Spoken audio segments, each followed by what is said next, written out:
This is Cruise Radio. I cruise a lot, and I always sail with travel insurance. You should too. Get a free quote today at tripinsurance.com. Here we go. Broadcasting from the tripinsurance.com studios in Jacksonville, Florida. This is Cruise Radio. Daniel just got back from a 7-night cruise aboard MSC Meraviglia. It was a Florida Bahamas cruise out of Brooklyn, their private island Ocean Cay, and of course Port Canaveral. And he joins us on the line to talk all about it. How you doing, buddy? Hey, Doug. So happy to be back with you again. Yeah, excited to hear this review of Meraviglia. You were up there in the yacht club. So before we get to the ship itself, which is actually sailing out of Brooklyn, as I mentioned, not New York City, give me some pre-cruise thoughts. What made you want to take this 7-night cruise out of Brooklyn? Because you're like a stone's throw away from the Manhattan cruise terminal. Well, I had never done an MSC cruise, and I have heard so much controversy about MSC. Some people swear by it. Some people are not so pleased with it. And I think they made a sort of a grand entrance or a splash in North America, specifically in the New York City area recently.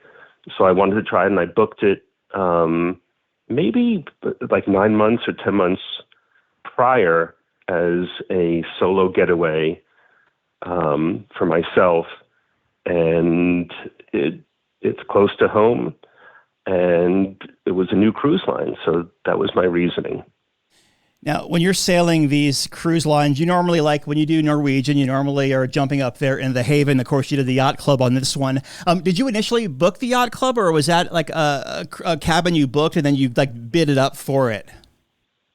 No, I did initially book the yacht club. I worked with my travel agent, and she knows sort of my tastes in cruises. She knows I'm a Haven guy. And she was like, if you want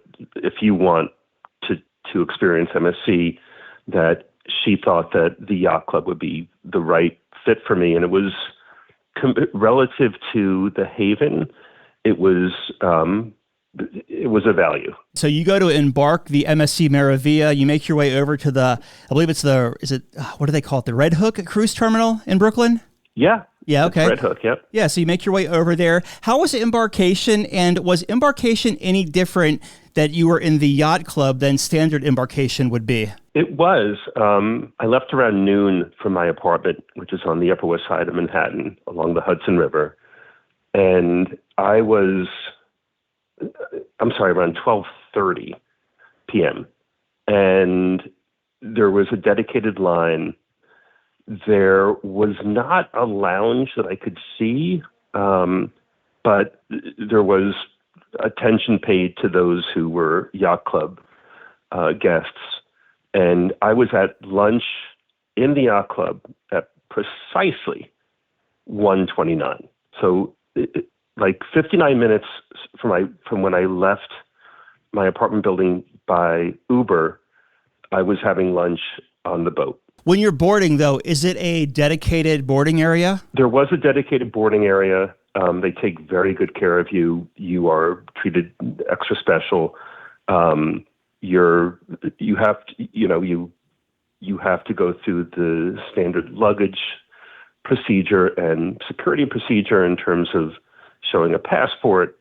But you get your wristband at an area where there was no wait. I was probably a late boarder, I suppose, because I was closer to 1:15 or so, and I had no trouble. It was terrific, but there was no lounge or snacks that I could see. But Gotcha. You were treated differently, and especially. Give us a rundown of the yacht club before we get to like your first impressions of the ship, because I know those dedicated entrances normally kind of whisk you up there right away to a dedicated elevator. So what was the lay of the land as far as the yacht club is concerned, and what did you think of the spaces? The yacht club was, in my mind, of the Haven, the Disney concierge level, and I forget what the Royal level is, which I did once, their sort of version of the concierge level.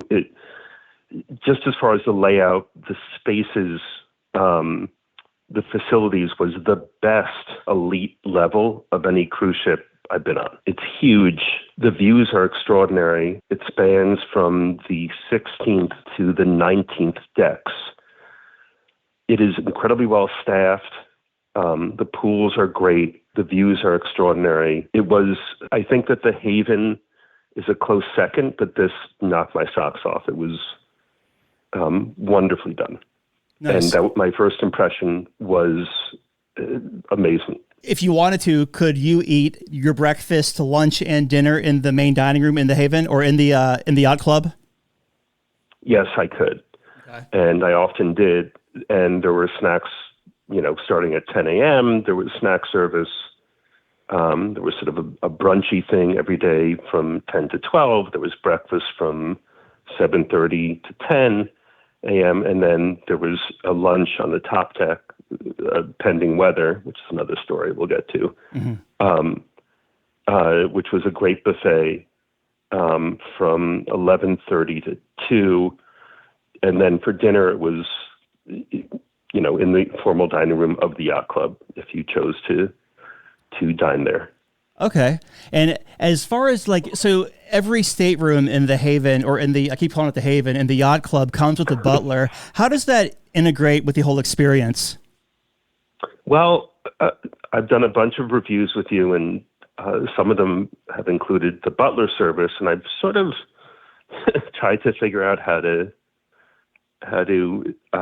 integrate, in quotes, the butler into my cruise experience without feeling embarrassed or ashamed, to be honest. But this butler was great. The one thing I wanted was bananas every morning, because I snuck on a blender to make my morning smoothie, and he just had that down. He had ice down. He was totally gracious. As usual, I probably underused him in that I only really needed ice, morning bananas, and some dry cleaning. But he was always there, and he knew when not to be there, and was just really cool and sweet. So that was about it. But knowing that he was there was, a vote of confidence during the trip. Yeah. Very nice. You make your way down from the yacht club area and kind of, you're exploring the ship, the Meraviglia. What were your first impressions since this was your first MSC cruise?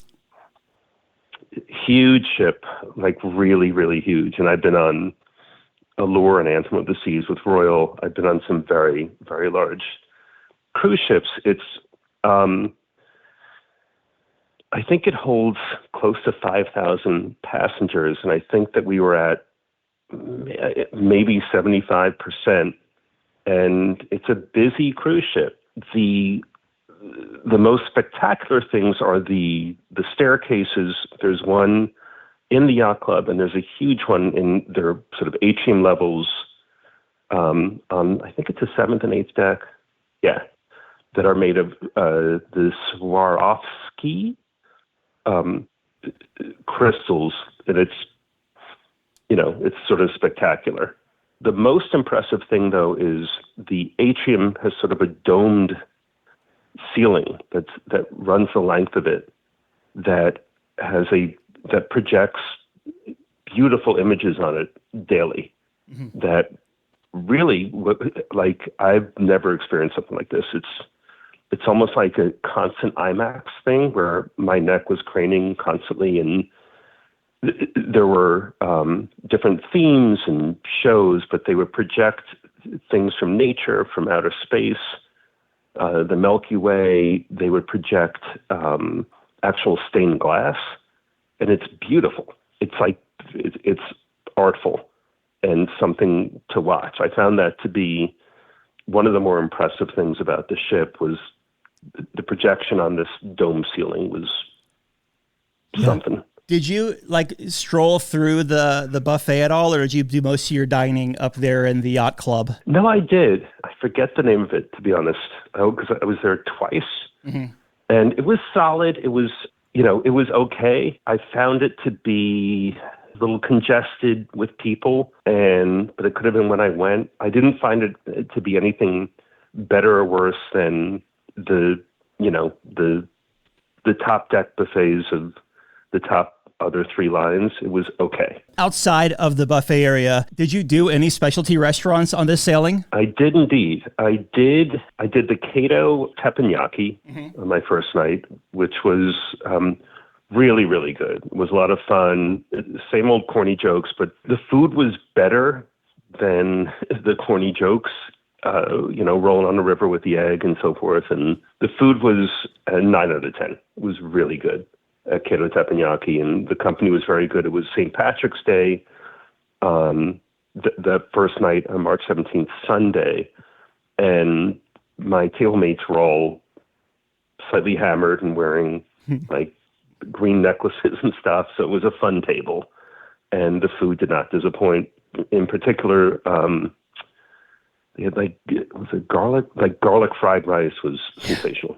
Did Ocean Cay, which is their seafood restaurant, which was also wonderfully good. Smaller portions, but everything sort of delicately treated. And I had some seafood pasta dishes that would rival the best of New York. It was great. Butcher's Cut was the steak place, and it was okay.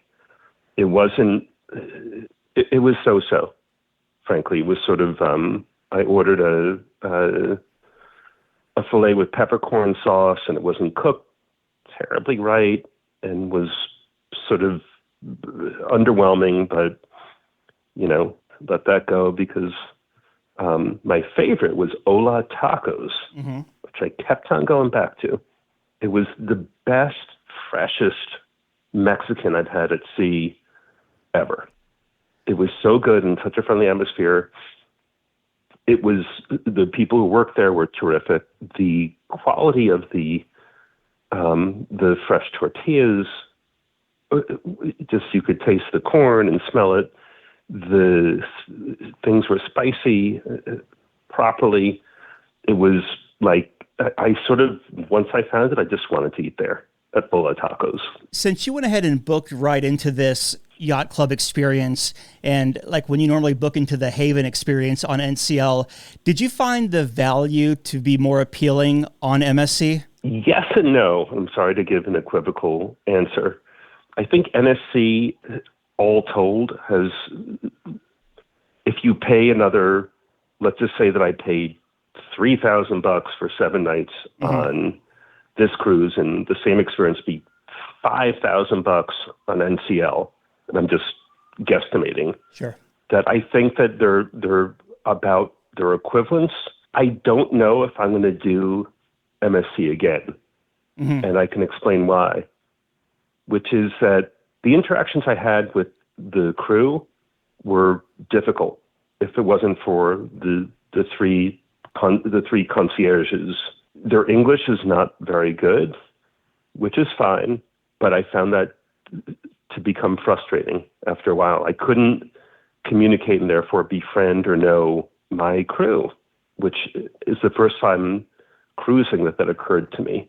The other thing is that maybe 40%, close to 45% of the passengers are Chinese-speaking people. And there's a cultural difference.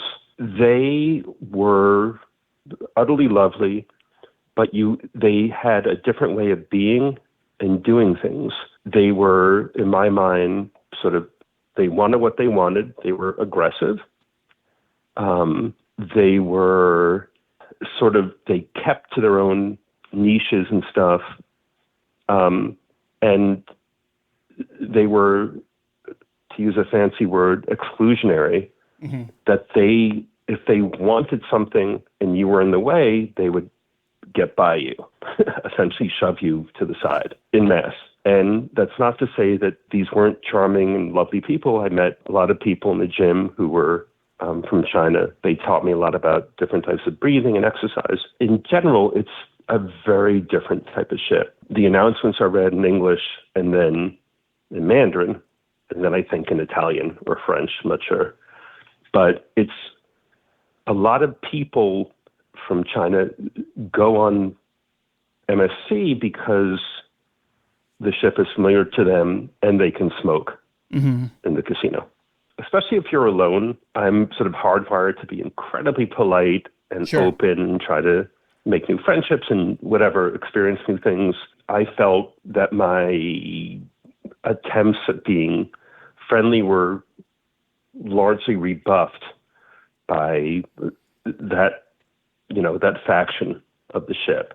I assume it's just cultural, it's different.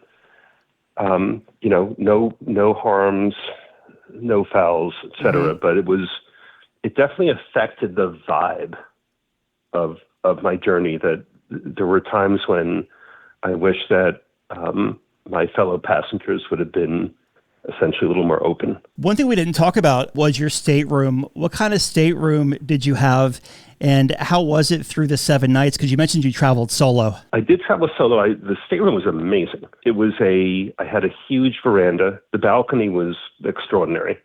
It was huge.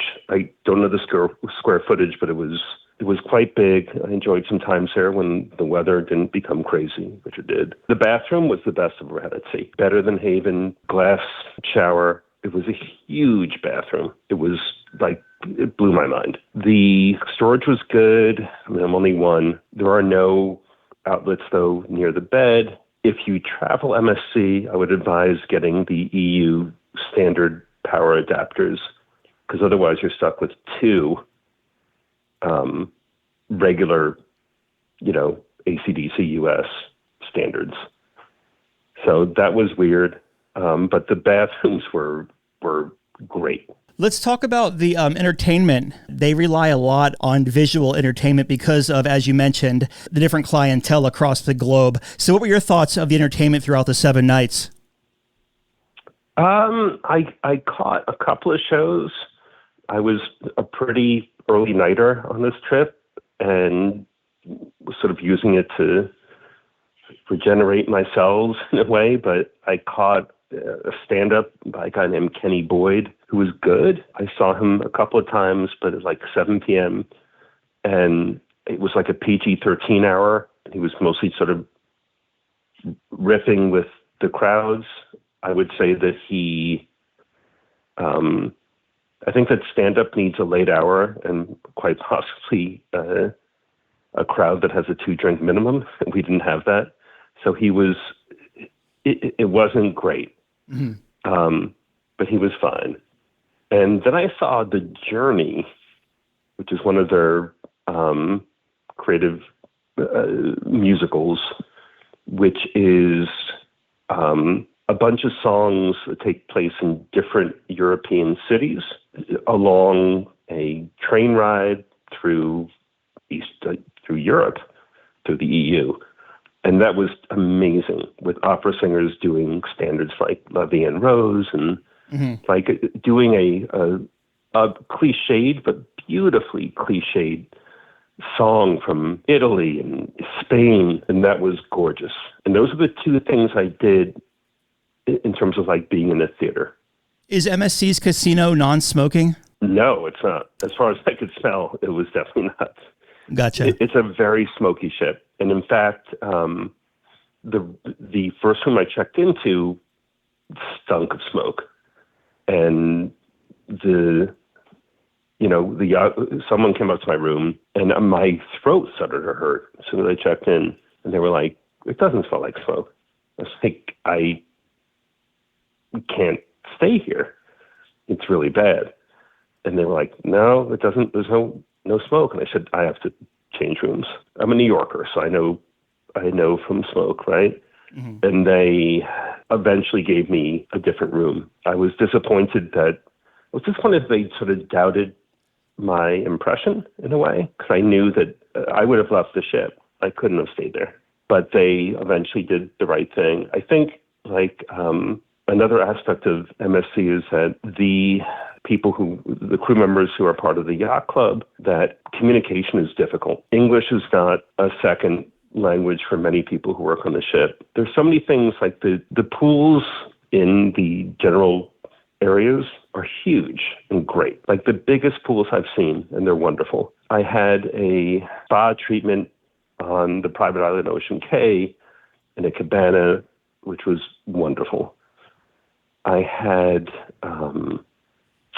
I had so many great experiences, but also weirdly, like, so many experiences that were off. They have really beautiful hardware, but they have yet to work out the customer service side. Agree. Yeah, and it's been like that for 15 years, at least for me, and who knows, before I started doing it. So yeah, it's interesting. Speaking of your pool and stuff, how was the ship as far as crowds and congestion on those sea days you had? Pretty good. I don't think it was full capacity. I think it was I think it can hold 4,500 plus people. Mm-hmm. I think it was around 75%.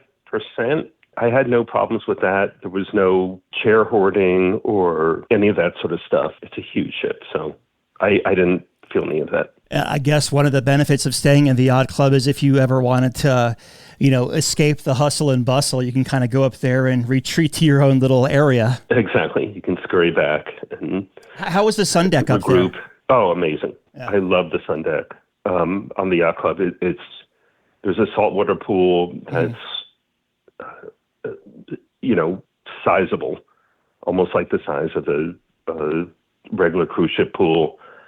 And there's always food, and there's the yacht club facilities made it. They made the trip for me. Yeah. They made it for me. It was glorious. On this sailing, I know you had a little bit of weather coming back, but before we get to that, we'll talk about your 3 ports of call you had, which was Port Canaveral, Nassau, and Ocean Cay. So give me your port of call you went to and a highlight, then we'll move to the next one. Well, the first port of call was Port Canaveral. I just got back from Disney World with my daughter for spring break. So I went to Port Canaveral for one reason. My blender broke. I brought a blender on the cruise ship and it broke. So my clever plan was to do a resort pass, which is a one-day pass, resortpass.com, to stay at a Best Western really near the cruise terminal in Cocoa Beach and have Instacart deliver a blender. The Best Western, I went there. The hotels around that area are like, they're 2-story motels. They're from the 1960s. They're charming in a sense, but they're not really where you want to spend your time. I picked up my Instacart delivery. I went to Ron John Surf Shop, where I went as a kid, and got some souvenirs for kiddos, and friends, and made it back to the cruise terminal, where, upon trying to re-embark on the ship, I was told that my blender was not allowed on the ship. But got the T-shirts and enjoyed the vibe of sort of 1960s, 1970s, early 1980s, Cocoa Beach. Then the second port of call was Nassau. I decided that I would do another resort pass at Margaritaville, and that was great. They had a lazy river, really well done. I had been to Nassau a zillion times. And then there was the private island called Ocean Cay. And Ocean Cay is interesting. It's new in the sense that it's, I think it was only inhabited or sort of developed by MSC in 2019. And all of the foliage and the trees and stuff, they're really immature. So it looks sort of barren. A little deserty. I went to the yacht club area of that because I had booked a massage in a shack, a cabana right on the beach. And that was perhaps a highlight because that was at like at 10 a.m. And that I really enjoyed. I fell asleep, loved it. And there was a woman who did a massage for an hour or so, and I just came out like a softened pretzel in a way. It was awesome. It was great. And you could hear the waves, and it was just really like, it was the first time during the trip where I didn't hear any other voices, and I loved it. And was so relaxed and gratified. It was a beautiful experience, and I recommend it. Then I went to lunch, and the yacht club sort of dining area is not well done. It was incredibly crowded. There was no shade. The timing was off. The food was bad to the point where I left and went back to the yacht club on the ship and finished up lunch there. So I did not care for Ocean Cay at all, aside from the massage. And the one time I went to go swimming, I unfortunately did not bring my sea sandals and my feet got all cut up trying to get in there. It just seems poorly thought out. And what was up with the food? I felt like they prepared the food on the ship, brought it over, then reheated it. Mm-hmm. I didn't feel like it was a restaurant. I felt like it was sort of a big old microwave. As you left the island and headed back to New York, you had some pretty nasty weather. Talk to us about that, and how was it? Oh, man. On Saturday, which was the 23rd, we had gotten announcements from the captain that there would be really, really high seas. And we got up to 70 nautical knot winds. You know better than I do, like half a really big hurricane. And the wakes were huge, that the lilting of our ship was almost like 90 degrees to one side, then 90 degrees to the other side. It was awful. It was Saturday night. It was Friday night, all of Saturday on to Sunday. It was really difficult, and I have pretty good sea legs. Mm-hmm. This is my 17th cruise, I think. And it was really tough. I had a relief band on, one of the electric ones that sent an impulse to your wrist, and it helped, but I was still I couldn't sleep. Every dream I had was sort of infected by the royal of the seas and the chatter of the wooden hangers, and, my bottles of water were sliding all over. It was rough. It was really rough. It was nothing I've experienced in my life. Nothing, including December travel from New York. The crew was great. The captain, everyone was honest and spot on. It was tough for people. It really was. All right, so you're back in Brooklyn. How was your debark staying in the yacht club? Pretty efficient? Great. You go through passages that are total shortcuts. My butler essentially just escorted me down, and we were done. I would say that was quickest ever, like maybe 5.5 minutes. But there's a huge traffic choke in Brooklyn at this terminal. So while I was out, I had to wait another 45 minutes for my guy to get up in line. That's just how it is in Brooklyn. The debark from the ship to Red Hook is exquisite. Then you really got to wait. I probably waited an hour. Any first-time tips for someone either sailing MSC Meraviglia or staying in the yacht club? If you can, stay in the yacht club. If you can't stay in the yacht club, bring a grain of salt. It's a different animal. There's a lot that's really pretty and really good, sort of amazing. There's a lot that's not what you're used to. So be prepared for that. My other tip would be patient with traffic in Brooklyn, embarking and debarking. I would go for it. I think it's worth a shot, a try to see if you like it. Now that you've sailed it and looked back on it, and I know you mentioned it earlier, you touched on this, but your experience this go around, when it comes to another cruise, would you be full stop, not doing MSC, or maybe it was an off sailing and I'll give them another shot? I would do it if the itinerary were perfect.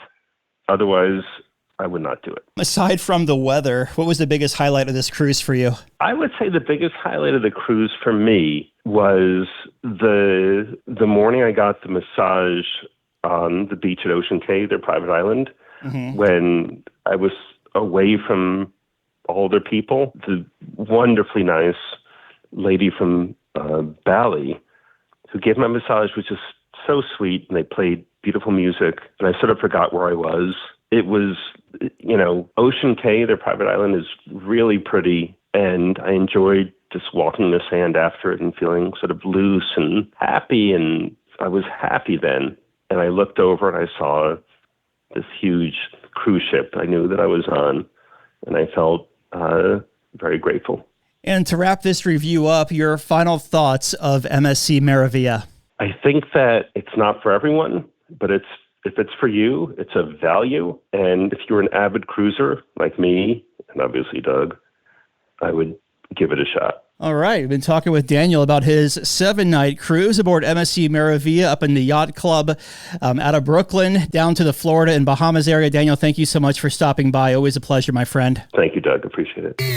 Just back from a cruise? Let's talk about it. Email Doug at cruiseradio.net. A big question we get at Cruise Radio is, how do I know if I need trip insurance? Simple answer. If you're getting on a plane, taking a road trip, or getting on a cruise ship, you need to have travel insurance. Hey, it's Doug Parker from my friends at tripinsurance.com. Not only does tripinsurance.com protect your vacation investment, but it also gives you peace of mind in case anything were to go wrong on your trip.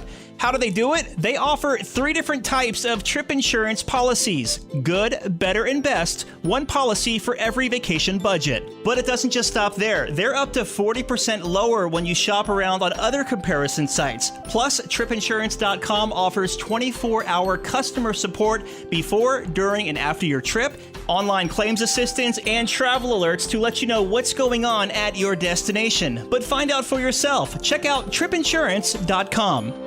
All right, Dougie, let's see what we got for you, buddy. Cruise Radio is produced at the tripinsurance.com studios in Jacksonville, Florida. Get cruise news, ship reviews, and money-saving tips every Thursday on Cruise Radio. If you've enjoyed this episode, please subscribe to the show. If you want to help spread the word, give Cruise Radio a 5-star review.